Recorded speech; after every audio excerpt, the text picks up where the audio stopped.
আল্লাহ দুনিয়ার মধ্যে যাদেরকে অর্থনৈতিকভাবে গরিব রাখছেন, গরিব বানাইছেন, তাদের উপর হজ ফরজ না।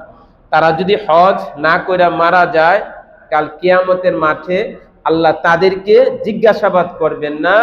ওই 5টা ইসলামী বুনিয়াদের বিষয়ের উপর গরিবের উপর হজের যে সওয়াল জিজ্ঞাসাবাদ, এটা মাইনাস হয়ে যাবে। সুবহানাল্লাহ বলে।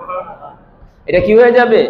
মাইনাস হয়ে যাবে। গরিব যাকাত দেয় নাই, তার সওয়াল জবাব মাইনাস হয়ে যাবে। ধনী হজের জন্য প্রশ্নের সম্মুখীন হবে, ধনী যাকাতের জন্য পাই টু পাই, পুঙ্খানু টু পুঙ্খানু হিসাব দেওয়ার জন্য তাকে বাধ্য করা হবে।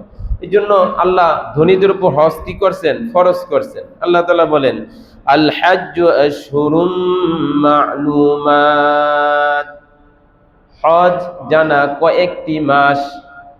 হজের সময় জানা কয়েকটি মাস। এই জন্য রমজান মাসে যদি কেউ হজ করে, হজ হইব না। হজের জন্য 9ই আরাফার দিন লাগবে। আপনি এই জিলকদ মাসের 12 তারিখ আছে, কয় তারিখ? এখন জোর করে চাইলে হজ করে লাইবেন।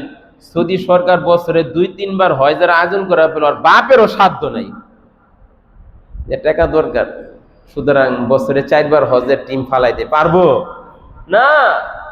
জিল হজ মাসের 9 তারিখ আরাফার দিন লাগবে।